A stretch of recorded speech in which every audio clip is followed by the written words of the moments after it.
Salam, hər vaxtınız xeyir olsun. ABC Akademinin təqdim etdiyi sınaq 7-nin izahına baxırıq. Birinci sual. Diploid xromosom dəstli çiyələk bitkisinin endosperm hüceyrəsinin xromosom yığımı necə olar istəyir bizdən. Bilirik ki, çiyələk dişi heterogametdir. Dişi heterogamet olmaq o deməkdir ki, çiyələyin rüşem hissəsi ya X xromosomlarından qurulmalıdır və ya Y cinsi xromosomlarından qurulmalıdır. Əgər indi birinci halda X cinsi xromosomdan qurulubsa, mərkəzi hüceyrəmiz diploiddir. 2 dənə X yazacağım, kənarlarına XX, 3 dənə. Əgər Y-dən qurulubsa, eyni şeylər Y-lər üçün yazırıq. Və dişi heterogamet olduğuna görə bunun erkəyi homogametdir. XX erkəkdir. 2 dənə X cinsi xromosomlu gamet verir. Bu gametlərdən biri gəlir, yumurta hüceyrə ilə birləşib olacaq XX. Digəri isə mərkəzi hüceyrə ilə birləşib 3 dənə X endosperm əmələ gətirir. Deməli, bir endospermimizi müəyyən elədik, 3 dənə X ola bilər. İkinci halda erkək XX idi dedik. Bu X-in biri gəlib bu yumurta hüceyrə ilə mayalandı, XY dişi əmələ gələcək. Digəri isə gəlib mərkəzi hüceyrə ilə mayalandıqda Y endosperm əmələ gətirir. Deməli, X, Y bir də burada 3-də verilib, düzgün cavabımız olacaq A variantı. Deməli, ola bilməz üçü də Y, bir də Y. Bu 2 dənə X o demək ki, bu mərkəzi hüceyrəsi XX imiş. Erkəkdən spermi Y gəlib. Yəni, bunun erkəyində Y yoxdur ki, erkəyi 2 dənə X idi. Ona görə də ancaq Y ola bilər. İkinci, 2 diheterozigot boz ada dovşanlarını çarpazlaşdırdıqda yalnız bir əlamətə malik. Bu hissələri silim, yazmağa yerim olsun. Demək ki, yalnız bir əlamətə malik heterozigot olan boz dovşanların yaşama qabiliyyətinə malik olmazsa. Bunu açıq şəkildə yazın. 2 diheterozigot dediyi böyüksə kiçiksə böyüyə kiçiyə, böyüksə kiçiksə böyüyə kiçiyə. Çarpazlaşdırıldıqda demək, yalnız bir əlamətə görə heterozigot olan boz dovşanlar. Bir əlamətə görə heterozigot olan boz dovşan olması üçün böyük S-lər olmalıdır, bir də böyük A-lar olmalıdır. Bir dəfə böyüksə, kiçiksə, böyük A-larla yazaram. Bir dəfə də böyük S-lər, böyüyə, kiçiyə.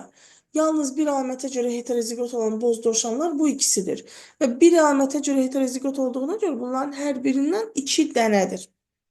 Bunlar yaşama qabiliyyətinə malik deyillərsə, onda qalan boz dovşanlarımız hansılardır? 4 dənəsi diheterozigot, böyüksə, kiçiksə, böyüyə, kiçiyə. Bir dənəsi də böyük S-lər, böyük A-lar. Deməli, 5 dənə boz dovşan oldu. Baxıram indi, məsələn, qara dovşanlara. Qara dovşanlar olması üçün böyük S-lərlə kiçik A-lar olmalıdır. Bundan bir dənədir. Bir də bunu heterozigot yazaram. Böyüksə, kiçiksə, kiçik A-lar. Bundan da 2 dənə. Deməli, qara dovşanlarımızda olacaq 3 ədəd qara. Bir də ağ dovşanları yazaram. Ağ dovşanların olması üçün böyük S-lər olmamalıdır. Kiçik S-lər, böyük A-lar bir dənə. Kiçik S-lər, böyüyə, kiçiyə heterozigot olduğuna görə 2 dənə. Kiçik S-lər, kiçik A-lar homozigotdur. Bundan da bir dənədir. 1, 2, 1. Bundan da 4 dənə ağ. Deməli, olacaq 5, 3, 4 nisbətində B variantı olmuş olacaq. Üçüncü sual, yaşıl yarpağın neçə qrup toxumasında fotosintez gedər? Fotosintez gedəcək bunun 2 qrup toxumasında, bir örtük və əsas toxuma qrupunda dediyinə görə. Toxuma növündə dediyinə görə olacaqdı sütun, süngər və ağızcıq, yəni dəricik hüceyrələri. Bunlarda da olacaqdı onda 3 dənə, növ desəydi 3 dənə idi. Dördüncü sual, mamırın 5 yarpaq, mamırın yarpağı haploiddir 5, N üstə gəlinsin. Zigotu diploiddir, 5 zigotdursa 10N üstə gəlinsin. Spor haploiddir, 5N üstə gəlinsin. 5 protoniyamada haploiddir, 5N. Burada edəcək 25. Xromosom yığımını N ilə işarə etsək, yəni N bərabərdir 25 olacaq. Ulotrixin 5 zigotu, zigot diploiddir 10, üstə gəlsin 5 yaşıl hüceyrə 5, Haploidlər, çünki üstə gəlsin bir rəngsiz hüceyrəsindən nüvə olmadığına görə xromosom da yoxdur. Üstə gəlsin 0 və bunu da M ilə işarə edək. Onda da M də bərabərdir 10 üstə gəlsin 5, 15. Və bizə deyir ki, xromosom fərqi. Yəni n çıxılsın m eləyəcək 25-dən 15 çıxanda 10. Bizim hesablayıb alacağımız ifadələr burada 10 olmalıdır. Rəqəmləri yerinə qoyub hesablasaz, açığı məsələn bu şərt hissəsini, cavab hissəsini çox bəyənmədim. 3n çıx 4n, bir də təzədən çıx 5. Yəni bunu rəqəmləri yerinə qoysaz bu variant alınır. Yəni bu hissələr biraz belə çox qatma qarışıqdır. Biz riyaziyyatçı deyilik, biz bioloquq. Düzdür, riyazi hesablamalar aparmalıyıq. Mən bu mövzuda müəllimlərə haqq qazandırıram ki, aşırı riyaziyyat. Hətta bir müəlliməm var, riya biologiya deyir, çox xoşuma gəlir o ifadə. Yəni, aşırı riyaziyyat, yəni bu qədər bir mürəkkəb ifadələr məncə lazım deyildi belə bir sualda. Tamam, demək 5-ci suala baxırıq. Heyvanların əksəriyyətinin, bu şərtdə heyvanların əksər növlərinin qeyd olunsaydı daha düzgün olardı. Çünki əksər heyvanlar dedikdə heyvanların növü az ola bilər, sayı çox ola bilər. Növ müxtəlifliyi çox ola bilər, onların fərd sayı az ola bilər. Yəni heyvanların əksəriyyəti dedikdə nəzərdə tutulan nədir? Əksər növlər. 2 milyon heyvan növü var. Bunun 1 milyonu cücüdür. Cücü, yəni həşəratdır. Söhbət böyük ehtimalla həşəratlardan gedir. Ürəyində arterial qan olur? Yox. 2 cüt yermə ayağı olur? Yox. Tənəffüs sistemi ağciyər deyil, ifrazat orqanı malpici borulardır. Bəli, həşəratlardan malpici borulardır. Hansı geoloji dövrdə canlıların iştirakı ilə tozlanma meydana çıxıb? Mən buna biotik amillərlə tozlanma deyirəm. İlk dəfə təbaşirdə çiçəyin əmələ gəlməsi ilə meydana çıxır. 7. Müəyyən sayda bakteriyanın fasiləsiz bölünməsi zamanı 2 saat ərzində bölünməyə məruz qalan, kalkulatorumu götürün, bölünməyə məruz qalan bakteriyaların sayı. 2 saat ərzində bir fərddən 64-ə mənə gəlir, yəni 2 üstü 6, 64-də, hər dəfə yazmaq istəmirəm. Bölünməyə məruz qalan sayı istəsə isə bizdən 64-dən o bir başlanğıca çıxanda 63 olacaq. Yəni 504-ü bölərəm 63-ə, bir dəqiqə 504 bölünsün 63, eləyəcək 8. Deməli, müəyyən sayda bakteriya deyir, söhbət başlanğıc bakteriya 8 dənədən gedir. 4-cü bölünməyə bir bakteriyanın neçə fərdi məruz qalmışdır? Bir dənə bakteriya idi, bir dəfə bölündə oldu 2, ikinci dəfə bölünəndə olacaq 4, üçüncü dəfə bölünəndə olacaq 8, dördüncü dəfə bölünəndə olacaq 16 dənə əmələ gələn. Bunu mən bu şəkildə hesablamıram, əslində şifahi hesablayıram. Sadəcə hər dəfə yazandan sonra yenidən rəy bölməsindən soruşulur ki, onu niyə elə hesabladın? Ona görə məcburam açıq şəkildə qeyd edeyim. 4-cü bölünməyə məruz qalan dedikdə, özündən əvvəlki bölünməni götürürük. Yəni 8 dənə bakteriya bölünüb ki, olub 16 dənə. Canlı orqanizmlərin kimyəvi həzminin təkamül ardıcılığı birinci hüceyrə daxili həzm olub. Məsələn, amöbdə zadda onlar bir hüceyrədirlər. Sonra boşluq həzmi, yəni hüceyrə xarici həzm əmələ gəlib. Ondan sonra bağırsağın əmələ gəlməsi ilə membran həzmi yaranıb. Bu da olacaq D variantı. Qalça bağırsaq yəqin ki, harda yerləşməsini soruşur. Deməli, 12 bağırsaq, 12 barmaq bağırsaq, acı, bir də qalça. Bundan sonra gəlir kor bağırsaq, kor, çənbər, bir də düz. İndi bizə də deyir ki, qalça bağırsaq harda yerləşir? Acı və kor bağırsaq arasında yerləşir. Kor və acı bağırsaq arasında düzgün cavab B. 10-cu sual. Çox hüceyrəli heyvan orqanizmlərə rast gəlinə biləcək strukturları. Hüceyrə divarı çox hüceyrəli orqanizmlərdə, heyvan orqanizmində olmaz. Qamçı, leukoplast heyvanda olmaz. Bunları çıxarıq. Xromoplast, plast ümumiyyətlə heyvanlarda olmaz. Yalançı ayaq ola bilər, miofibril ola bilər. Məsələn, hidranı nəzərdə tutursa, hidra. Yalançı ayaq əmələ gətirən yumurta hüceyrəsi və həzm, qamçılı həzm hüceyrələri var. Bir də miofibrildəki əzələ lifinə malikdir. 11. Verilən ifadələri hansı canlıya aid etmək olar? İkinci siqnal sistemi var, deməli nitq var. Qaşüstü qövsü olub, insan cinsidir və çənaltı çıxıntısı olubsa, həm qaşüstü yastıqçıq, həm də çənaltı çıxıntısının olması Neandertallara aiddir ki, ilk dəfə bunlarda həm aydın nitq, həm də aydın olmayan nitq əmələ gəlmişdir. 12. Soxulcanın neçə növ orqanında azalma, yəni meyoz gedər. Soxulcan hermafroditdir.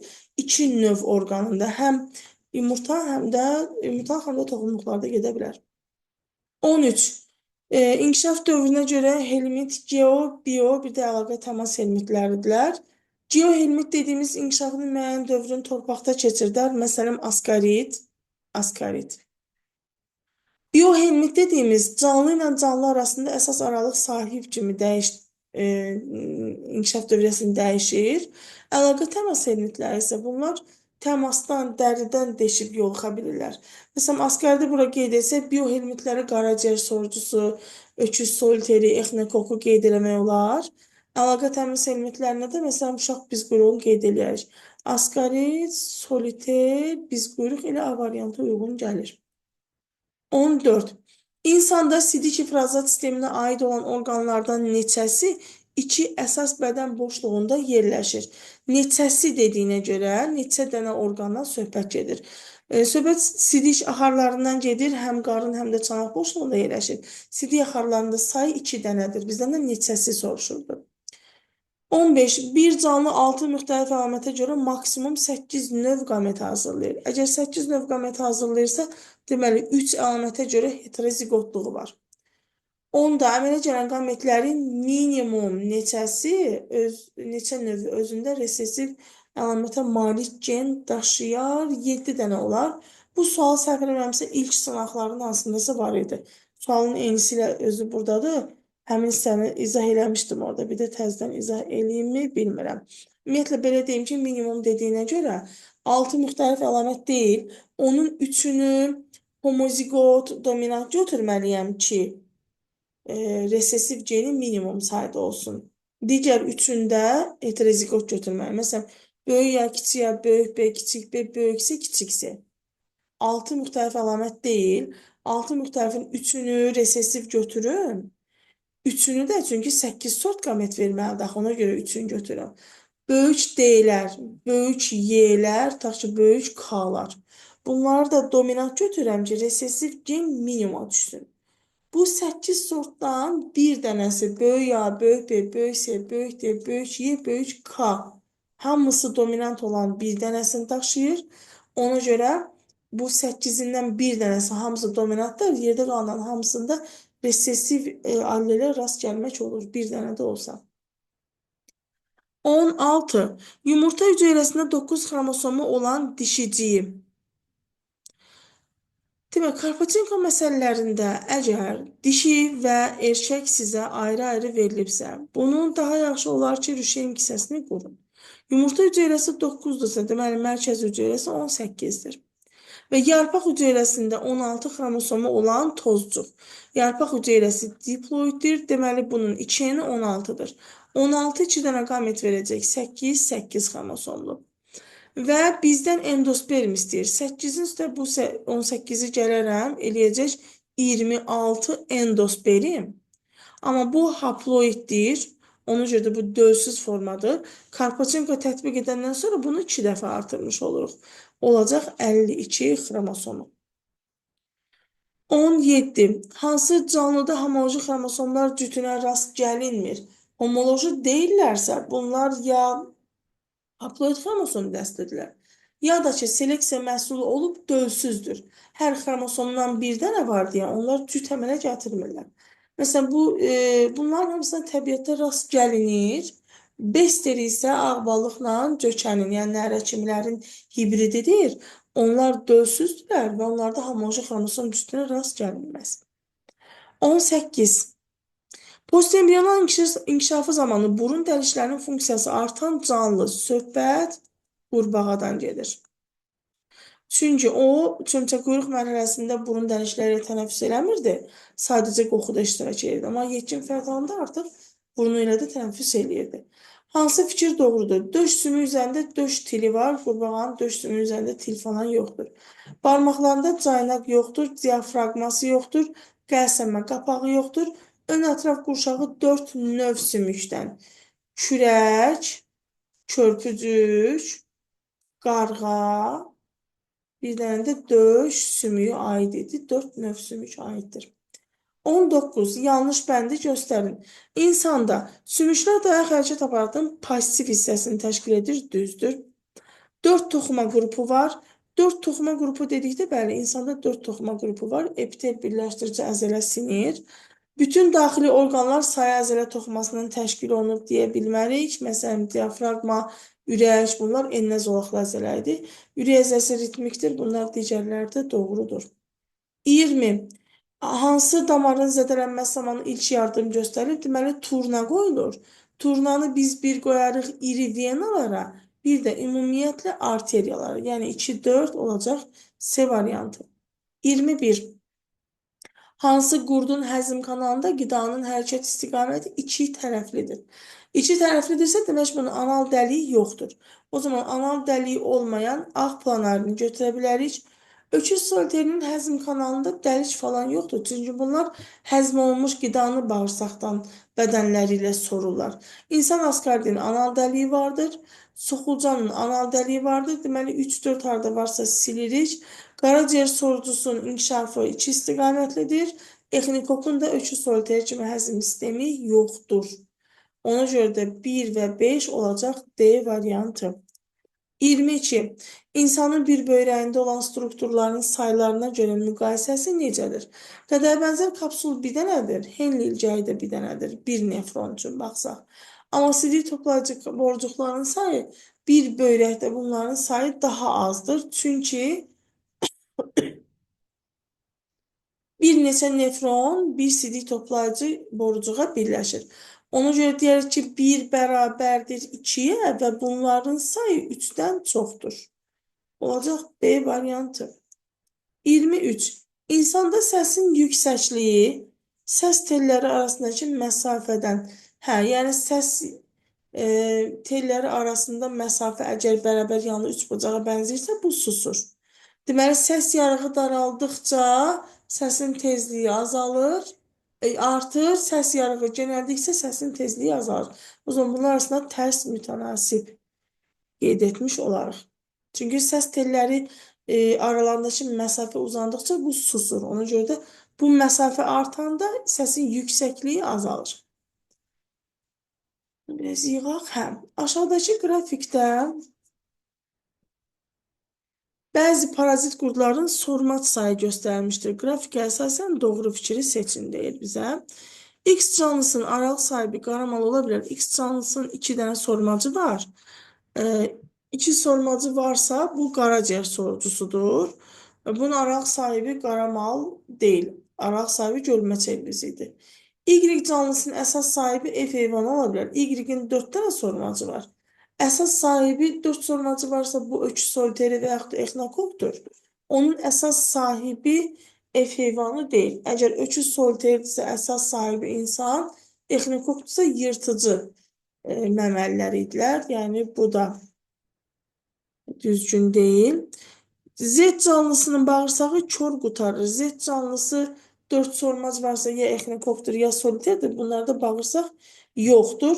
Y canlısı qarmaqcığa malik ola bilər. Əgər Y canlısı exnokokdursa, exnokok 4 sormac 2 cərgə qarmaqcığı var idi. Onda bu doğru ola bilər. 25. Üst-üstə yığılan hamar və yastı lövhə şəkilli borulardan, onlardan çıxan kanalcıqlardan, bunların ucu hissəsinə yerləşən qovuqcuqlardan söhbət xolcu kompleksindən gedir.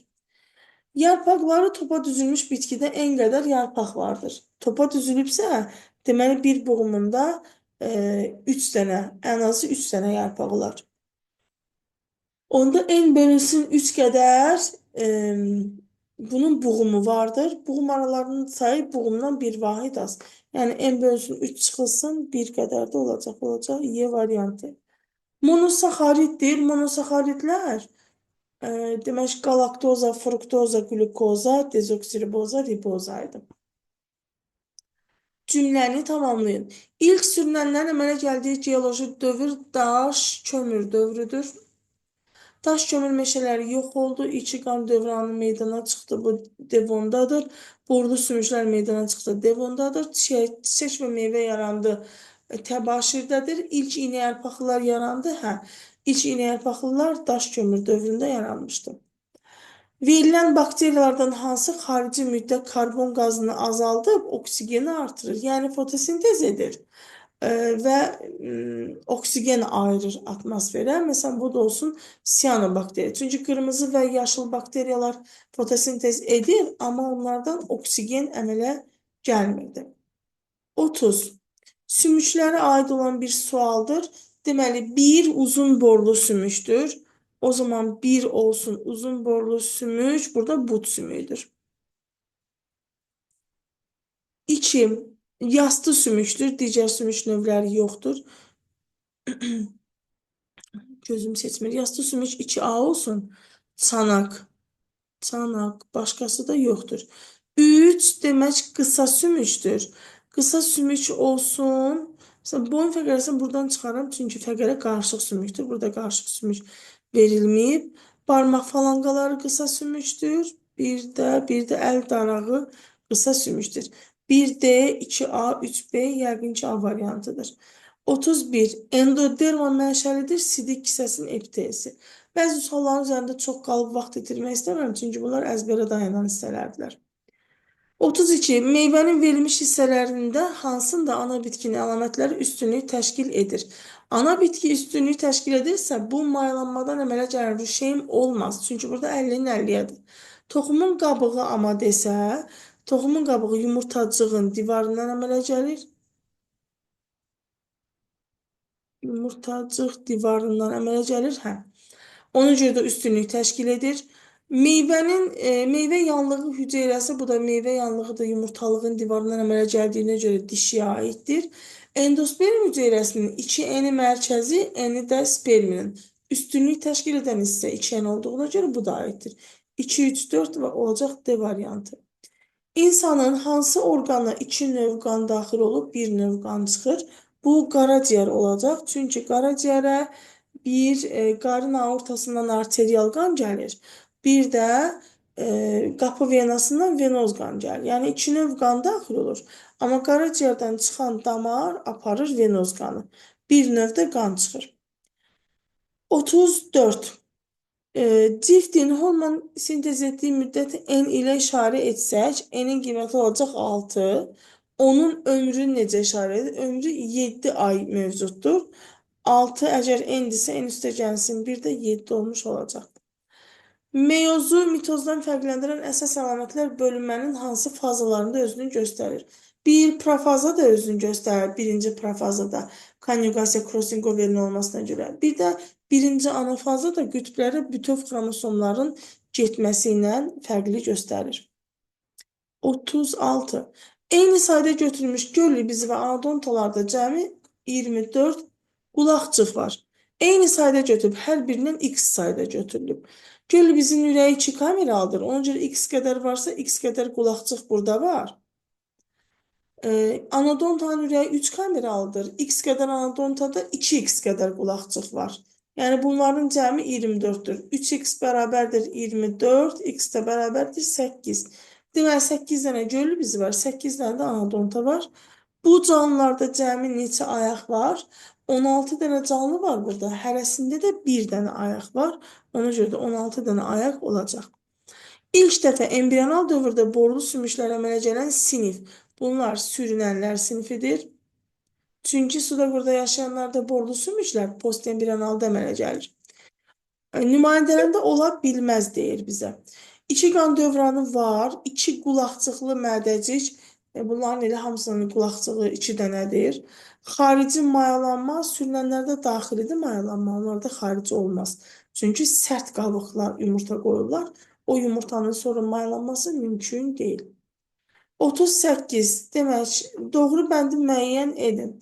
Y canlısı redusent ola bilər. Y-ə baxırıq. Y nüvəsi var, fototrof qidalansa redusent deyil. K canlısı heterotrof ola bilməz. K-nın nüvəsi var, fotosintez etmirsə, deməli heterotrof ola bilməz yox. Elə heterotrof canlıdır. Z canlısı istehsalçı ola bilər. Z canlısı. Nüvə yoxdursa bu bir bakteriyadır. Fototrof deyil, bəlkə xemotrofdur deyə bilərəm. Ona görə bu ola bilər. K canlısı redusent ola bilməz. K-nın nüvəsi var. Fototrof qidalanmır. Məsələn, göbələk desək ola bilər axı. Göbələk də nüvəsi var, amma fotosintez etmir. Ona görə ola bilərdi. X canlısı istehsalçı ola bilməz.